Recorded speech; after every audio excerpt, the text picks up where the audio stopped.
Hey guys, what's going on? It's Good Fun Films, and today I'm bringing you a domination game on the map Standoff, and this is actually a Remington 870 gameplay, which I'm pretty proud of because I get an orbital VSAT, but then I stupidly jump in front of someone and I don't get my Warthog, and yes, I am running ridiculously high kill streaks, but they're actually not that hard to get, and I'll get into that in another video, excuse me.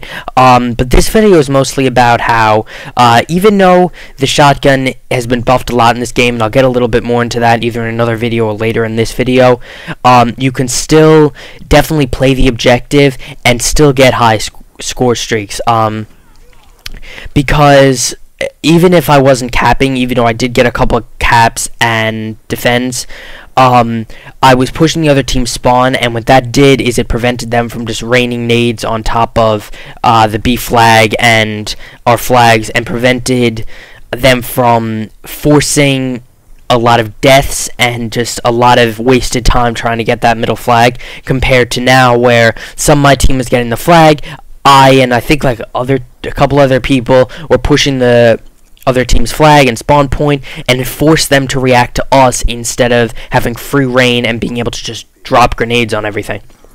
It did take this game a while to get the B flag, but I think we get it pretty soon, and I believe we pull ahead. But this game just is a perfect example of someone who, like, I didn't do overly well, but keep in mind, guys, like you just said, this is actually pretty much a naked Remington. All it has is the red dot sight on it, so pretty much useless for a shotgun.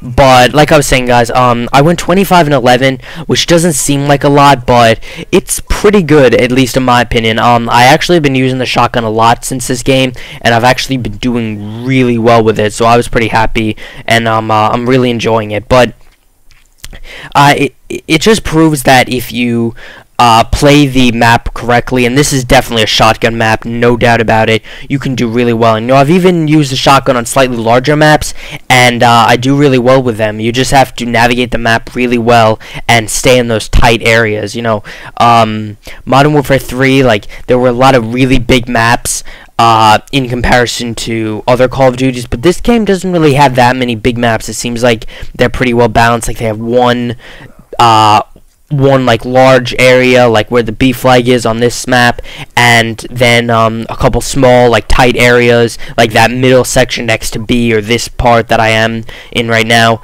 and you can really do well. One thing that I probably would use on this class if I had a chance is get rid of hardline, which means that I couldn't really go after those high kill streaks, and those were some BS hit markers. But once again, I'll get into that either in another video or later in this video.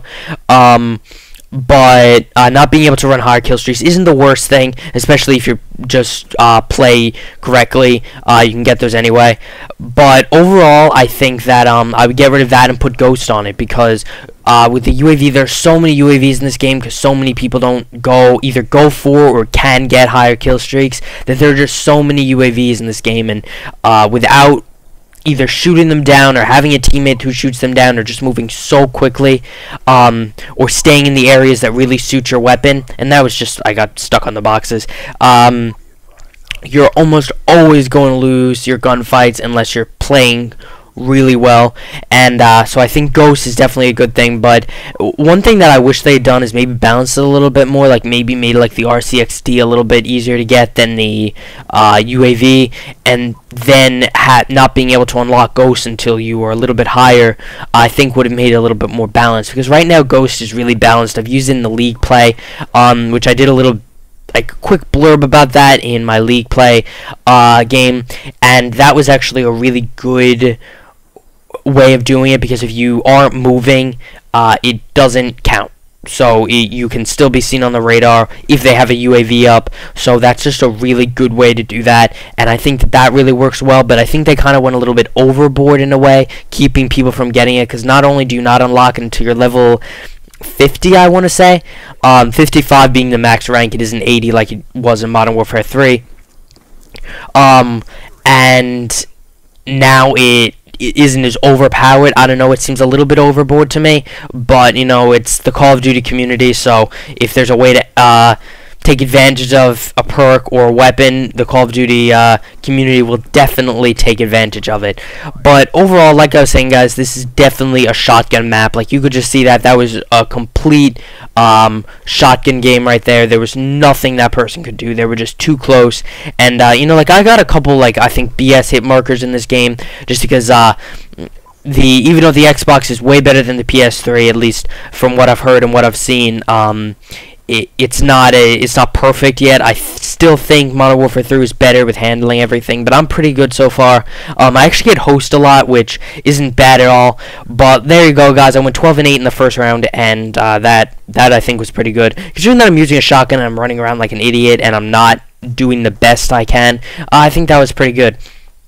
But overall, this game is a lot of fun with the shotgun. If you care about your KD, then just don't even look at the shotguns. They're not going to be a KD boosting weapon, but they're just fun to use, and I really like that first animation. It's just fun to me. But it's just a really fun gun to use, you know, just running around as fast as you can with the two perks, I can't remember their names, that let you run faster and sprint for longer. It's just fun running around as fast as you can, picking people off. And you know, I'm actually going to be uploading a video either later today or tomorrow, showing a different game with a shotgun. And you know, there's just something unbelievably fun about jumping into people's spawns and just getting like a double kill or a double and then another kill. It's a lot of fun, and it's just a fun way of playing Call of Duty. This part is, I do admit, I can't really think of this as like a real game, because right now there's only one person on the other team. It doesn't last too long, but it still let us have a pretty big lead, considering that we were triple capped and we were just sitting there.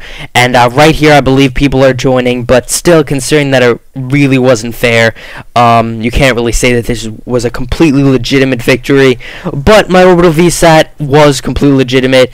And you know, one thing that I did want to talk about quickly in this video is the AGR. That's the first kill streak that I have. That is a really good kill streak. You know, like, people complain like, oh, it's so slow, and in the bigger maps like Turbine, it's useless. Believe me, it's not. If you throw the care packet, if you throw the marker right in the middle or in the other team's spawn, it will do work for you. When the spawns switch, then it has a little bit of trouble, but for the most part, it is fine. This kill streak that I'm using, which is the AGR, the VSAT, and the Warthog, it is a completely killer kill streak. I haven't actually been able to get to the Warthog on my own, but here's where I get my orbital VSAT, and then I was an idiot and tried to jump right in front of that guy. I do not know why I do that, why I did and why I do that. I do that a lot. I'm really not a very smart Call of Duty player, but on the other hand, if most people aren't very smart Call of Duty players, but it's just since it's really a run and gun game, I mean like that, not that people who play Call of Duty are dumb. I did not mean it like that, guys, calm down. Anyway, but it's a really good kill streak, and if you're willing to put in the extra practice to try to get higher kill streaks or run hardline all the time, it's just a really fun kill streak to use. Not a kill streak, but I guess a kill streak sequence, if you'd like, whichever you prefer. But like I was saying, guys, the shotguns are much better in this game. I think they're actually the most balanced in all Call of Duty so far. I think I might actually make a completely separate video, because I have a lot to say on this. But overall, just remember, guys, the shotguns are a lot of fun, and if you don't mind having slightly lower kill streak, or a KD ratio, excuse me, you will have a lot of fun with them, I promise. I think the Remington is probably the best shotgun. I haven't used the others that much. I tried using the KSG, and that is not a good shotgun. I don't really know why, but it's just not good. My quest is for a gold Remington, so you guys can watch me do that. I'm not going to upload every gameplay, because a lot of times they're not very good. They're just kind of me running around attempting to shoot people and them not dying, so it's no guarantee, but you guys will hopefully see me have a gold Remington. You know, I got it a little bit earlier this year, compared to getting it for Christmas, so maybe instead of Modern Warfare 3 where I prestiged and there was just no chance of me getting a gold gun, I can get it. You know, I actually got a gold ACR at one point, and I almost got it a second time, but then I was too lazy, and I started YouTube, and using good guns is forbidden on YouTube when you're doing commentaries. But that's pretty much the end of the video, guys, so thank you for watching. I do appreciate it. Please leave a like, and if you're new around here, please subscribe. I really do appreciate it. Drop a comment below if you want to see a new video, or if you have any topic suggestions. Thank you guys for watching. watching, and have a good day.